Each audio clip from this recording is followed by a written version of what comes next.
Look alive, ladies and gentlemen, across our beloved Kyber Empire. I hope you're looking as good as our new and improved troopers supporting the video game multiversal domination of this Kyber Empire, leading our new era of Kyber troopers into a new dawn of video gaming domination. So I hope you're looking as good as them, just as I hope you're looking forward to some new Mandalorian Season 3 characters in Star Wars Galaxy of Heroes. Season 3 just wrapped up yesterday, and there's a lot that CG can chew on to bring the Galaxy of Heroes. What's that, Gary? Oh, okay, fine. Gary says if you haven't seen Season 3 and you don't want mild to potentially full-blown spoilers, go watch Mandalorian, come back and watch it, although I do appreciate you're watching us here over the Mandalorian. We got 10 characters, I'm putting it on your radar. Let's get in and start talking about it. What do you want, Gary? Can you say, I'm in the middle of something. A new sponsor? Just send it over. Hyper Fever. Head game maker Craveplay invites you to play Hyper Fever. Critics call it the most mobile of all mobile games. Build a unique character from our preset warlords in the only real-time card strategy MMO that lets you play offline. Hyper Fever has it all.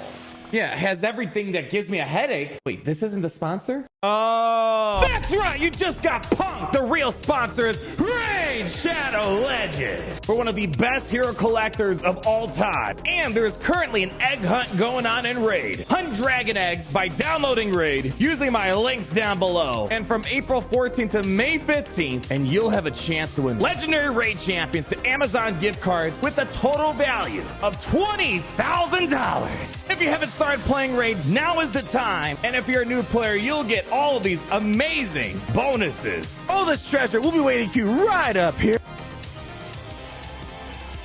So we posted a poll in the Kyber Council, and we had 13 billion plus submitted votes giving their opinion on how they felt on Mandalorian Season 3. I think I'm probably somewhere in this good, maybe on the positive side of meh, okay. Wasn't my favorite season. Season 1 and especially Season 2, I think just could not be surpassed by this. I felt like, if anything, you know, this probably could have been labeled Boca Tan's show, reuniting the Mandalorians, and it felt like Mando kind of just there to promote these other characters. So despite my opinion on Mandalorian, I feel like it's inevitable we're gonna get some more Mandalorian characters inside of Star Wars Galaxy of Heroes. However, I will say, we didn't really quite get anything even for Season 2 Mandalorian yet. The most we really got was really from, you know, Book of Boba Fett, Fennec Shand, you know, Boba Fett's sign of Jango, I guess technically is Mandalorian Season 2, but we didn't get as much as I was kind of expecting. And I will say this, my expectations for Mando got completely dwarfed.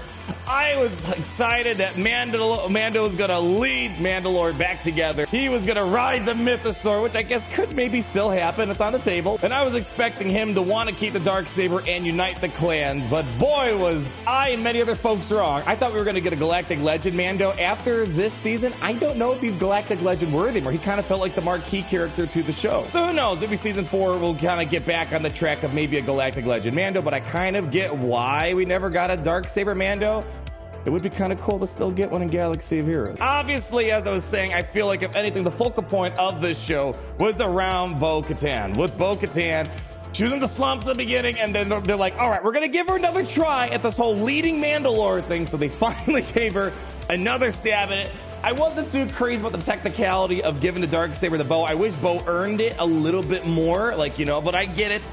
Technically, she did kind of earn it, but it kind of felt like those weird, oh, technically type of things. But nonetheless, Boca Tan looked pretty darn cool in the final episode, swinging it around. I was worried she was gonna like poke someone else's head off that she didn't mean to. She obviously has a lot more experience wielding the Darksaber over Mando, and we do know that Mando didn't really care about the Darksaber as much as Boca Tan did. And of course, again, spoilers, as I told you, well, they just decided to outright destroy the thing.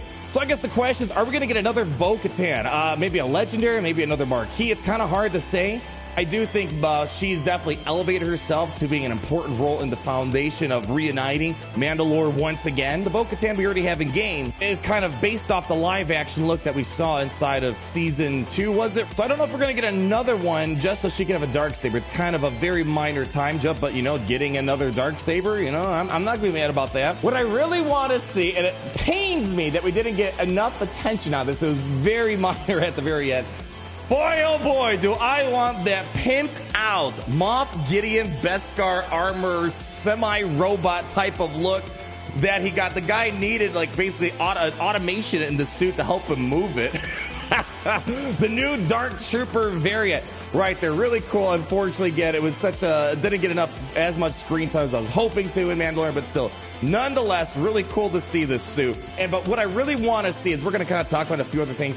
I would really love for the fact that we finally lead ourselves into a fully fleshed out Imperial Remnant faction. We don't quite have a fully functional one without pulling away Dark Trooper, for example. Moff Gideon, of course, is a very good plug and play character, maybe not being used as much as he wants to, but still, nonetheless, fast character, great plug and play viability in a bunch of different teams, Imperial Troopers, non-Imperial Troopers, but you don't necessarily need Moff Gideon to work a General Veers, for example, although you do really need Dark Trooper to make General Veers work. I would love to see us get to an Imperial Remnant team once more that's actually put together, well thought out, and I don't know if we can get another Gideon. I'd rather just fill in the Imperial Remnant faction that really never saw its day.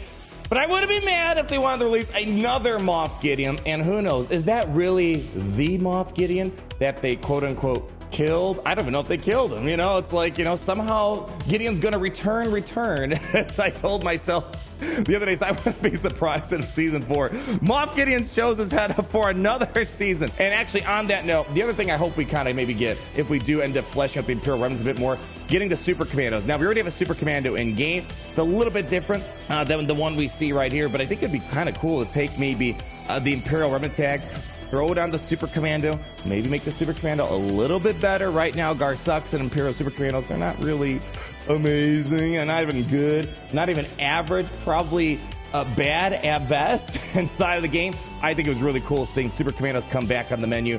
I don't know. Imperial Remnant, Moff Gideon, I wouldn't be mad about that. Or, what about this right here? Praetorian Guards. I don't think a lot of people, when they put it on their bingo list for season 3, well, to be fair, not a lot of people were putting Jack Black, Lizzo, the way the story panned out on their bingo card list. I think it was definitely off the wall for a lot of folks. But I would think Praetorian Guards making their second appearance inside of Star Wars, first in the sequel trilogy, and now we see it inside the Mandalorian again. We're kind of seeing the inner workings, the beginnings, I should say, of the First Order starting to rise. That's what Mandalorian, Bad Batch, and whatnot have been doing. They're trying to fill in these gaps, it seems like, on how Palpatine came back, how the First Order came to be. I think it was really cool seeing the Praetorian Guards show up. Wasn't expecting it, but again, now that we have them again, why can't we get them in game? Be great to see them. I don't know if maybe give these guys an Imperial Remnant tag of some sort. Imperial Remnant, First Order, something of that vein. Then on that note, speaking of Praetorians, we can't talk about Praetorians without Paz Vizsla. Fun fact, Paz Vizsla is voiced by Jon Favreau. In case you know, I don't think Jon Favreau actually played the character, but he voiced the character. So that was kind of cool. The ultimate sacrifice. We've been seeing this guy since season 1. He tried fighting Mando for the Darksaber in season 2.5. Why can't we finally get this guy? Big boy, heavy gunner, Mandalorian. Maybe I guess if I had to guess, maybe it'd be a tank type of thing for the Mandalorians. The thing about Boca Tan, and especially it's even baked into her kit, she said like 5 million times, stronger together. You know how they work. They put in those Galaxy of Heroes references throughout Star Wars. I appreciate it. She said this several times. You don't need to say it to activate your unique ability, Boca Tan.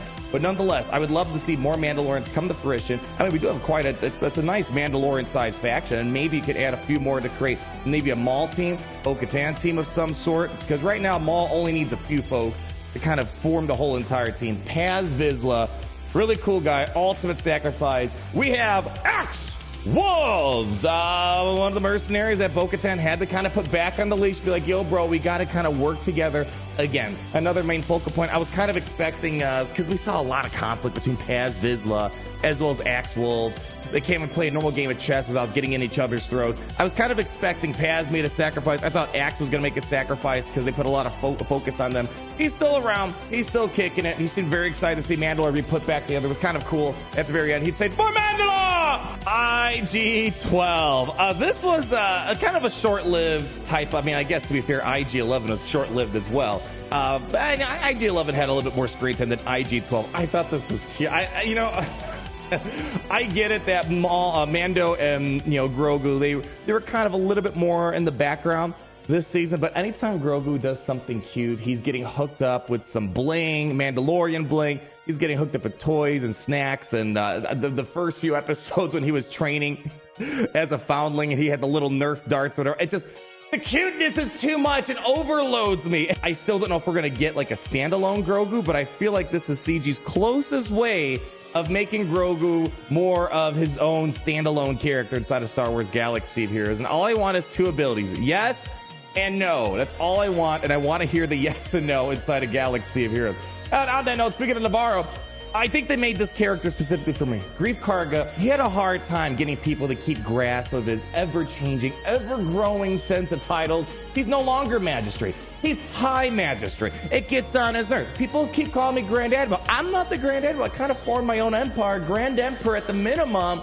I get it. I feel the pain. Having a lot of titles is not easy. But I digress. The point here is I think Grieg Cargo, we didn't get one for Season 2 Mandalorian when he was Magistrate. Now he's High Magistrate. Could we see another Grieg Cargo? I mean, CG's not opposed to adding slightly different characters. The only thing that really changed of Grieg Cargo is just mostly his status. And I hope you guys like this video. If you like this video, these characters are guaranteed to show up in Star Wars Galaxy of Heroes. Obviously, the most important episode of all time. The show just couldn't go on without them. Had to be Lizzo and Jack Black.